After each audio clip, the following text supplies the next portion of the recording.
دو آدمیوں کو حکم ہوگا جہنم میں ڈالنا، ایک دوڑ لگا دے گا اور ایک تھوڑا سا جا کے پیچھے مڑ گئے، پھر اگر جائے گا پھر آئیں گے، تو اللہ تعالیٰ فرمائیں گے ان دونوں کو بلاؤ، دونوں آ جائیں گے، تو اللہ کہیں گے ہمیں تو دوڑ کیوں لاتا نہیں پتا کو اکھل ہوتی کیوں دوڑے ہیں؟ کہے گا یا اللہ ساری زندگی تیری کوئی نہیں مانی، میں نے سوچا آج ہی مان لوں شاید تو مہربان ہو۔ اچھا دوسرے سے کہے گا تو پیچھے مڑ مڑ کی وے نہ ہو، وہ کہے گا یا اللہ تیرے نیک بندوں سے سنا تھا تو بڑا مہربان غفور و رحیم ہے، تو میں پیچھے مڑ مڑ دیکھتا تھا کہ ابھی مجھے واپس بلائے گا، ابھی مجھے واپس بلائے گا، تو اللہ تعالیٰ فرمائیں گے تم دونوں نے مجھے خوش کر دیا، جاؤ جنت۔ تو بہانے جنتی جا رہے ہوں گے، ادھر جہنمی کھڑے ہوں گے، تو ایک آدمی کہے گا بھائی صاحب ہاں جی جنتی آپ مجھے پہچانتے ہو؟ کہا وہ ایک دن آپ کو وضو کی ضرورت پڑی تو آپ کے پاس پانی نہیں تھا، میں نے آپ کو وضو کرایا تھا، کوئی میری سفارش کرتے ہو؟ وہ کہے گا یا اللہ اس نے مجھے اپنی ایک نیکی یاد دلائی ہے، میرا جی نہیں چاہتا کہ میں چلا جاؤں یہ جہنم میں جائے، تو اللہ تعالیٰ فرمائیں گے چل اس کو لے چل۔ اویس کرنی کا نام آپ نے سنا؟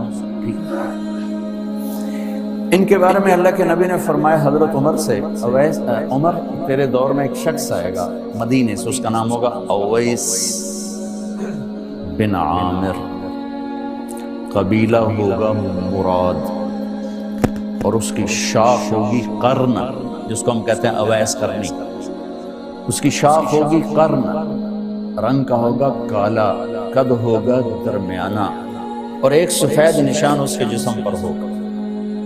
جب وہ آئے تو تم نے اور علی نے دونوں نے اس سے دعا کروا، میرے رب کی قسم علی اور عمر کو اویس کی دعا کی حاجت کوئی نہیں تھی، ایک پیغام امت کو دینا تھا، ایک پیغام دینا تھا، جس لیے یہ اس سے دعا کروانی اس لیے کہ اویس نے ماں کی خدمت کر کے اللہ کو اتنا خوش کر دیا ہے، وہ جب ہاتھ اٹھاتا اللہ اس کے ہاتھ کا نہیں کرتا، یہ ماں کا مقام ہائی لائٹ کرنے کا۔ 3 سال پہلے میں اویس کرنی کے گاؤں گیا جہاں وہ پیدا ہوئے، ان کے خاندان سے ملا، ان کے لوگوں سے ملا، کولے پہاڑ ہیں، اس میں چھوٹی سی بستی ہے جس میں وہ پیدا ہوئے تھے، اب بھی وہاں کرنی لوگ ہیں۔ عمر رضی اللہ عنہ کا دور آیا، ہر سال حج کرتے، اویس اویس اویس نہیں ملا، ایک سال سارے حاجی لائن حاضر کر دی، کھڑے ہو جاؤ، آوائی سب بیٹھ جاؤ، یمن والے کھڑے رہو، بہت سارے لوگ کھڑے رہو، سارے بیٹھ جاؤ، مراد والے کھڑے رہو، تھوڑے سے رہے، سارے بیٹھ جاؤ، قرن والے کھڑے رہو، تو ایک آدمی بچا، صرف ایک۔ تو آپ نے فرمایا تو کرنی ہے کہ جی اویس کو جانتے ہو؟ میرا سگا بھتیجا بھائی کا بڑا، لیکن وہ تو تھوڑا سا ہلا ہوا ہے، پاگل سا ہے، آپ کیوں پوچھ رہے ہیں؟ حضرت عمر رونے لگے، وہ نہیں تو پاگل ہے، ادھر ہے حج پہ آیا کہ جی آیا ہے، کدھر ہے کہ جی وہ چلے گئے اونٹ چرانے نکل گیا ہے عرفات کی طرف، تو آپ نے حضرت علی کو ساتھ لیا اور عرفات کی دوڑ لگا تھی، وہاں دیکھا تو اویس درخت کے نیچے نماز پڑھ رہے تھے، یہ دونوں جا کے بیٹھ گئے، انہوں نے محسوس کیا 2 آدمی ہے، تو انہوں نے نماز چھوٹی کر کے سلام کیا۔ حضرت عمر نے پوچھا کون ہو میرے دوست؟ کہا جی مزدور ہوں۔ کہا تیرا نام کیا ہے؟ کہا جی اللہ کا بندہ۔ حضرت عمر نے کہا بھائی سارے اللہ کے بندے ہیں، تیری ماں نے تیرا نام کیا رکھا ہے؟ یہ تو ان دونوں کو جانتے ہی نہیں تھے، پہلی دفعہ آئے تھے۔ کہنے لگا آپ کو پوچھنے کی کیا ضرورت پڑ گئی؟ تو حضرت علی نے کہا کہ میرے دوست یہ امیر المومنین ہیں عمر بن خطاب، اور میں ہوں علی بن ابی طالب۔ پھر وہ ایسے ہل گئے، کہنے لگے جی میں تو معافی چاہتا ہوں، میں تو آپ کو پہچانتا ہی نہیں۔ تو آپ نے کہا تو اویس ہے؟ کہا جی میں اویس۔ کہا تو ہاتھ اٹھا ہمارے لیے دعا کر۔ وہ رونے لگے کہ جی میں آپ کے لیے دعا، میں تو آپ کے قدموں کی خاک بھی نہیں، اور ہے بھی نہیں۔ ساری دنیا کے اولیاء ابدال ولی ایک صحابی کے بارے میں جس نے نبی کو آنکھوں سے دیکھا اس کو کوئی نہیں پکڑ سکتا، اس کے برابر کو نہیں آ سکتا۔ اور پھر عمر جیسی ہستی اور علی جیسی ہستی، آپ نے حضرت علی کا ہاتھ پکڑا اور یہاں سینے سے لگا کر کہا علی تجھے خوشخبری ہو، جنت میں تیرا گھر میرے گھر کے سامنے ہو۔ اور آپ مسجد میں انٹر ہوئے تو آپ کے ادھر ابو بکر تھے اور ادھر عمر تھے، تو آپ نے یوں دونوں کے ہاتھ پکڑ لیے ایسے، اور سامنے صحابہ تھے، کہا مجھے دیکھ رہے ہو کہ یہ دیکھ رہے ہیں؟ آپ نے کہا قیامت کے دن میں اس طرح اٹھوں گا کہ میرے دائیں طرف ابو بکر ہوگا اور بائیں میرے عمر ہوگا، اور ہم ایسے تینوں اکٹھے قیامت کے دن اٹھائے جائیں۔ اور آپ نے کہا حج والے دن 9 تاریخ کو آپ نے کہا اس وقت میرا اللہ تمام صحابہ پہ فخر کر رہا ہے اور عمر پہ خاص طور پہ فخر کر رہا ہے، میرے بعد کوئی نبی ہوتا تو عمر ہوتا۔ اتنی بڑی ہستیوں کو کیا ضرورت ہے اویس کی دعا کی؟ ماں کا مقام بتانے کے لیے یہ ساری بات آپ نے فرمائی، دعا کروانی ہے کہ اس نے ماں کی خدمت کر کے وہ کر دیا ہے کہ جب ہاتھ اٹھاتا ہے، یہ مقام جہاد سے نہیں ملا، تبلیغ سے نہیں ملا، ذکر سے نہیں ملا، تہجد سے نہیں ملا، تلاوت سے نہیں ملا، حج سے نہیں ملا، عمرے سے نہیں ملا، خرچ سے نہیں ملا، خیرات سے نہیں ملا، سخاوت سے نہیں ملا، جان دینے سے نہیں ملا، یہ ماں کی خدمت سے مقام ملا کہ عمر اور علی جیسوں کو کہا جا رہا ہے دعا کروانا اس سے، اور وہ رو رہے ہیں کہ میں تھوڑا نوکر، میں میری مجال میں تھوڑے واسطے، کہا بھائی اللہ کے نبی نے فرمایا تھا، اللہ کے نبی نے فرمایا تھا کہ دعا کروانی، تو دعا کروائی، ان دونوں نے حضرت اویس سے دعا کروائی۔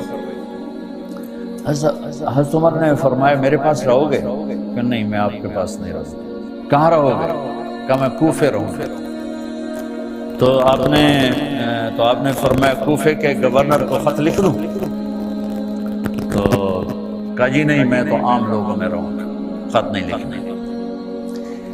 اگلے سال حج پہ لوگ آئے تو آپ نے وہاں کے سردار سے پوچھا اب ان کو اویس کی خیر خبر؟ کہا جی بہت برے حال ہے۔ ارے وہ بہت بڑے آدمی ہیں، اللہ کے نبی نے ہم سے کہا تھا کہ ان سے دعا کروانی ہے، جا کے ان سے دعا کروانا۔ یہ حاجی جب واپس پہنچے تو اویس کو ڈھونڈتے ڈھونڈتے دیکھا تو دریائے فرات کے کنارے نفل پڑ رہے، جا کر بیٹھ گئے۔ اویس بھائی ہمارے لیے دعا کرو۔ لیکن تم حج سے آئے ہو، تم کرو کہ میں کروں؟ کہ یا تو کر۔ کہنے گے کہیں عمر سے تو ملاقات نہیں ہوئی، کہیں میرا پتہ تو نہیں چل گیا؟ ہاں جی عمر سے ملاقات ہوئی۔ تو ان کے لیے دعا کی اور اپنا بوریا بستر اٹھایا اور کوفہ چھوڑ کے بصرے چلے گئے کہ اب میری یہاں مشہوری ہو جائے گی شہرت سے بچنے کی۔ اب ایک اور حدیث سنا، میرے نبی نے فرمایا کہ جب لوگ جنت میں جا رہے ہوں گے، اویس بھی جا رہا ہوگا، دروازے کے قریب اللہ فرمائیں گے باقی سب کو جانے دو، اویس کو روک لو۔ تو وہ اویس پریشان ہو جائیں گے کہ بوئے تھے آتے کیوں رکاوٹ بن گئی، دروازے پہ آگے کیا رکاوٹ ہو گئی؟ تو وہ کہیں گے یا اللہ آپ نے مجھے کیوں روکا ہے؟ تو اللہ تعالیٰ فرمائیں گے پیچھے دیکھو، پیچھے دیکھیں گے تو جہنم کے لوگ کھڑے ہوں گے، مجرم، کہیں گے اویس تو نے مجھے خوش کیا ماں کی خدمت کر۔ کیا کہا؟ ماں کی خدمت کر کے۔ جو بیچاری مائیں ذلیل ہو رہی ہو، یہاں زیادہ ہوتی ہیں پاکستان میں کم ہوتی پر ہوتی وہاں بھی۔ اسی سفر میں کتنی ماؤں کے اتنے پرچے آئے کہ میرا بیٹا شراب پیتا اور پھر مجھے گالیاں نکالتا، بھر گئے میری جیبیں پرچوں سے، کیونکہ مستورات بھی بیان میں آتی تھی، تو ہر بیان میں کوئی نہ کوئی پرچہ آیا کہ میرا بچہ مجھے گالیاں نکالتا ہے، شراب پیتا ہے، زنا کرتا ہے، پھر مجھے گالیاں نکالتا ہے۔ تو یہاں زیادہ ذلیل ہے، ہمارے ہاں بھی کوئی کم ذلیل نہیں ہے، کوئی قسمت والی ماں ہے جس کو فرما بردار اولاد ملتی ہے، تو اللہ فرمائیں گے اویس تو نے مجھے بہت خوش کیا ماں کی خدمت۔ دیکھیے جہنم کے لوگ کھڑے ہیں تو انگلی کا اشارہ کرتا جاتا ہے، جدھر جدھر تیری انگلی کا اشارہ ہوگا ادھر ادھر لوگوں کو جہنم سے نکال کے جنت میں ڈال دوں۔ آج میں تیری طفیل لاکھوں آدمیوں کو جنت میں پہنچاؤں گا۔ عدد ربیہ و مدر، لاکھوں کا لفظ نہیں آتا، ربیہ و مدر عرب کے دو قبیلے اپنی تعداد میں سب سے زیادہ تھے، تو اللہ تعالیٰ کہیں گے اویس آج تیری طفیل جتنا ربیہ اور مدر دو بڑے قبیلوں کے لوگ ہیں اتنے مجرم آج تیری طفیل جنت میں ڈال دیں۔ اللہ کیا میرے رب نے مقام بخشا کہ عمر اور علی سے کہا جا رہا ہے دعا کروانا، اور جنت کے دروازے پر کھڑا کر کے فرمایا جا رہا ہے پیچھے نظر دوڑا، دیکھ جتنے جہنم کے لوگ کھڑے ہیں، اشارہ کر تیرے طفیل آج ربیہ اور مضر کی تعداد کے برابر لوگوں کو جنت میں ڈال۔ ایک اور واقعہ بھی سنا، آپ نے فرمایا میں آج رات جنت میں گیا، ایک تو معراج ہے جو جاگتے ہوئے، خواب میں تو بہت دفعہ ہوا، آج رات میں جنت میں گیا، میں نے آواز سنی قرآن کی تلاوت، میں نے پوچھا یہ کون تلاوت کر رہا ہے؟ ان کا جی یہ حارثہ بن نعمان ہے۔ تو آپ نے کہا حارثہ بن نعمان وہ تو مدینے بیٹھا ہے، دیکھو آپ کو سنانے کے لیے مائک لگا ہوا ہے اوپر، تھوڑے سے لوگ آپ، اور حارثہ کی آواز جنت میں جا رہی ہے اور وہ مدینے بیٹھے ہوئے ہیں، 7 آسمان پار کر کے آواز جا رہی ہے، کیسے پوری جنت میں اس کی آواز کیوں آ رہی ہے؟ کہ یا رسول اللہ انہوں نے ماں کی ایسی خدمت کی ہے کہ اللہ تعالیٰ نے خوش ہو کر کہا ہے حارثہ جب قرآن پڑھے ساری جنت کو سناؤ، ساری جنت کو سناؤ۔ اچھا کیسی خدمت کرتے تھے؟ ماں کی کیسی خدمت کرتے تھے؟ ان کے کپڑے بیوی سے نہیں دھلاتے تھے، خود دھوتے تھے۔ ہم لوگ اپنی بیویوں پہ ڈنڈا چڑھا کے کھڑے تھے، میری ماں نے کپڑے دو، میری ماں نے روٹی پکا، میری ماں نے چائے بنا کے دے۔ آپ کی بیوی کی ذمہ آپ کی ماں کی خدمت نہیں ہے، میرے ذمہ میری ماں کی خدمت، میری بیوی کے ذمہ میرے باپ کی خدمت نہیں ہے، میری ماں کی خدمت نہیں ہے، میری بہن بھائیوں کی خدمت نہیں ہے۔ لیکن یہ بر صغیر کے معاشرے کا ظلم ہے کہ آنے والی بچی ٹکڑے ٹکڑے ہو جاتی، پس کے رہ جاتی، اور ایک ظلم و ستم کی چکی میں وہ قیمہ بن جاتا ہے۔ ساس کا ظلم، سسر کا ظلم، خامد کی بہنوں کا ظلم، بھائیوں کا ظلم، تانے بولیاں، اس بیچاری نے بچے کیا پالنے ہیں، وہ تو روتے روتے زندگی گزار دیتے۔ میرے ذمہ ہے ماں کی خدمت، میری بیوی کے ذمہ نہیں ہے۔ پوچھو مفتیوں سے ماں کے لیے کیا کرتے تھے؟ سالن خود بناتے تھے، آٹا گوندتے تھے، روٹی پکاتے تھے، پھر تھالی میں پلیٹ میں رکھ کر ماں کو سامنے بٹھا کر خود کھلاتے بھی خود تھے، اور ماں کو تیل لگاتے، کنگھی کرتے، جوئیں نکالتے۔ اور کبھی اماں کوئی کام کہہ دیتی اور سمجھ میں نہیں آیا تو یہ نہیں کہتے تھے ماں جی کیا جائے، اپنی بیوی کو باہر بلا کر کہتے ماں جی نے کیا کہا ہے مجھے سمجھ میں نہیں آیا۔ ایک دفعہ موسیٰ علیہ السلام نے پوچھا یا اللہ میرا جنت کا ساتھی کون؟ تو موسیٰ علیہ السلام نے فرمایا فلاں قصائی تیرا جنت کا ساتھی۔ تو موسیٰ علیہ السلام تھوڑا سوچ میں پڑ گئے کہ قصائی سے موسیٰ کا جوڑ کے میں بیٹھ گئے، فلاں مجاہد، فلاں عالم، فلاں ولی اللہ وہ تیرا جنت کا ساتھی، قصائی تیرا ساتھی۔ تو موسیٰ علیہ السلام نے پتہ پوچھا اور پہنچ گئے۔